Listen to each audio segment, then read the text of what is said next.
Suasana pelantikan definitif 4 Oktober 2024 kami menghadiri pelantikan sumpah dan janji pimpinan DPRD yang sudah diketahui umum. Pimpinan DPRD ada 4 orang, ketua dan wakil pimpinan. Yang lebih penting adalah pelantikan ini untuk siapa? DPRD itu untuk siapa? Nah, kebijakan itu selalu ditanyakan untuk siapa.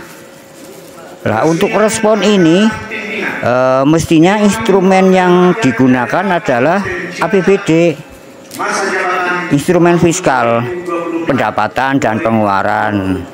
Untuk alokasi DPRD setahun dianggarkan 55 miliar kata Bapak Sekwan yang lalu yang sudah pensiun. Itu cukup besar, 55 miliar dianggarkan untuk DPRD, gaji segala macam. Itu bagaimana melihat respon terhadap masyarakat pemerintah? Ya lihat APBD pendapatan dan pengeluaran, belanja modal semakin menurun. Belanja untuk pembangunan aja di APBD semakin menurun. Tiap tahun itu laporan DPRD itu selalu menurun. Belum ada mandatory spending, yaitu kebijakan belanja untuk mendanai urusan pemerintah daerah. Misalkan bidang pendidikan 20%, bidang kesehatan, ada infrastruktur pelayanan publik paling rendah 40%.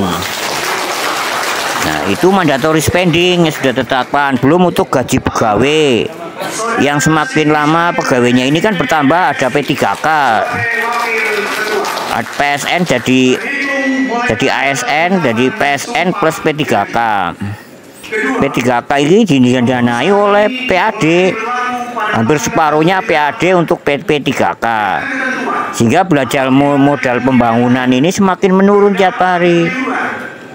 Respon pemerintah terhadap masyarakat ya dilihat dari APBD itu. Mestinya anggota dewan itu menyampaikan ke masyarakat bagaimana struktur anggaran anggaran APBD Kabupaten Cilacap. Ini tugas seorang wakil rakyat itu menjelaskan APBD, karena di situ kebijakan fiskal itu dari situ. APBD respon masyarakat bagaimana terhadap masyarakat, karena APBD dibentuk oleh RKPD, rencana pembangunan daerah dari dinas-dinas, reses anggota dewan itu nanti disusun menjadi APBD, itu menjadi respon terhadap masyarakat. Ya, itu bagaimana APBD-nya? Itu ada yang ditetapkan dulu, misalkan untuk gaji pegawai, gaji DPRD dipisahkan dulu itu. Yang lainnya adalah belanja modal untuk pembangunan masyarakat. Berapa kalau belanja modal untuk pembangunan masyarakat itu semakin turun. Jadi masyarakat tuh yang lebih penting adalah mencermati APBD. APBD adalah kebijakan fiskal, instrumen satu-satunya penyelenggara pemerintah daerah. Di situ ada gaji DPRD juga di situ. Jangan selalu pemerintah kekurangan APBD menarik pajak. Lo yang ngelola APBD itu pemerintah, uangnya dikelola oleh perintah, kurang di tingkat meminta pajak. Katanya pajak itu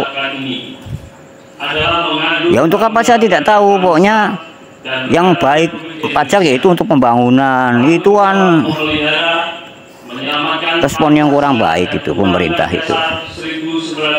Nah, ya ini pelantikan sumpah janji anggota DPRD Kabupaten Cilacap 2024-2029 itu. Semoga bisa mewakili masyarakat, bisa sebagai wakil rakyat, benar-benar sebagai wakil rakyat gitu. Jangan kontrolnya kurang, tupoksi DPRD ini dijalankan tuh tidak pernah berjalan, kurang sekali tupoksinya,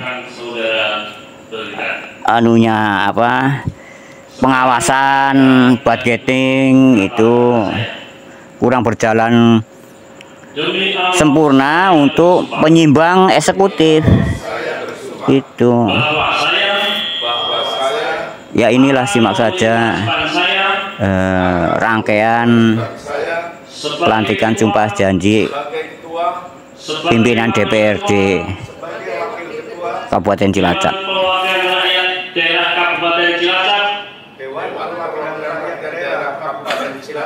Dengan sebaik-baiknya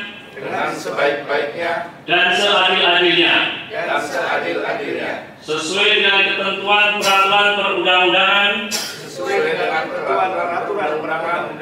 dengan berpedoman pada Pancasila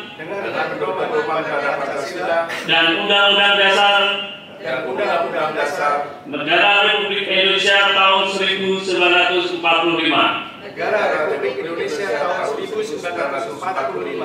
bahwa saya dalam menjalankan kewajiban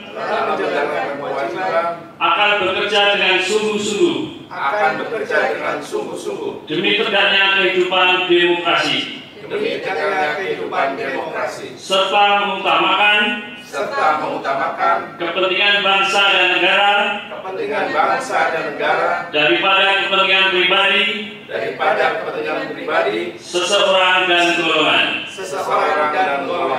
Bahwa saya akan memperjuangkan aspirasi rakyat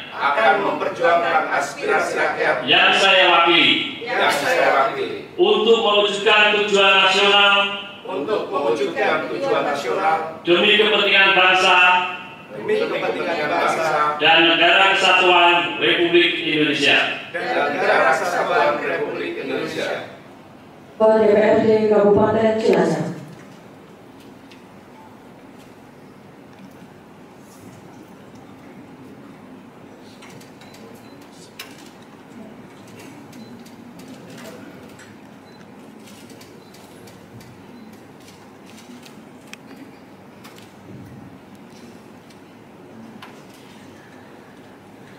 Indah Mayasari EPD Wakil Ketua.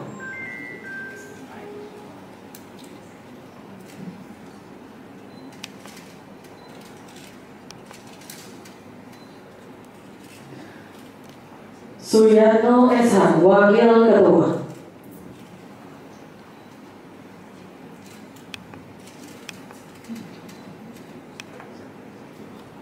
Cindy Syakir SIP MSI Wakil Ketua.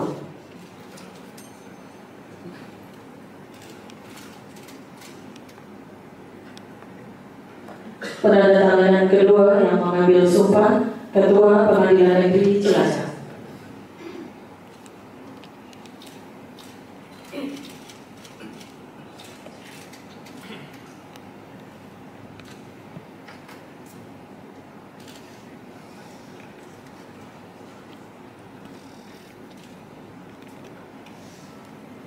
Penandatanganan ketiga rohaniwan selaku yang menyaksikan.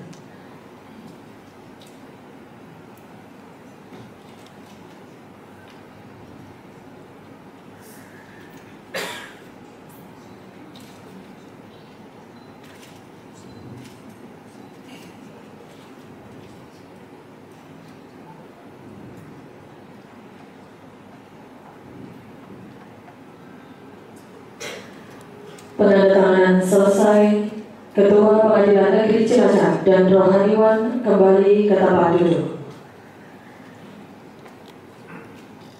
Pada Ketua DPRD Kabupaten Cilacap.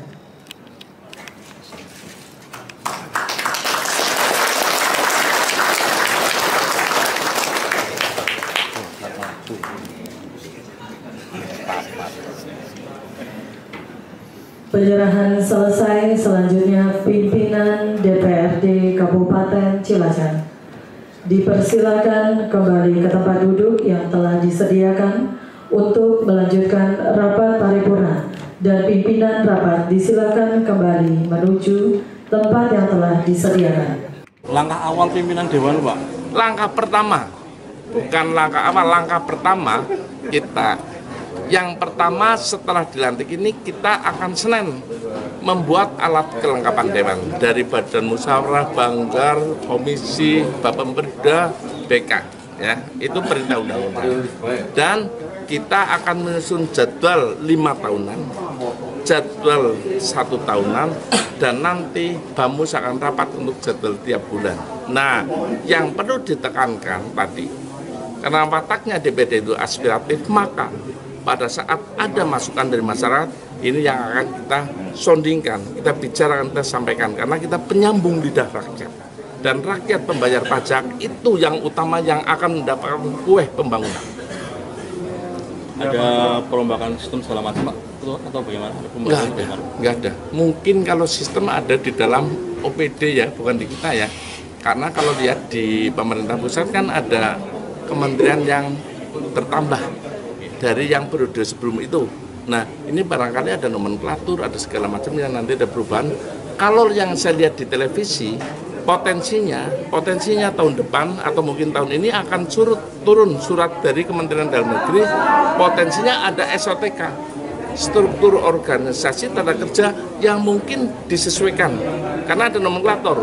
Nah, tapi di sana ya, nanti begitu di sana ada konsiderannya dari keputusan kementerian dilarikan ke kita bahas.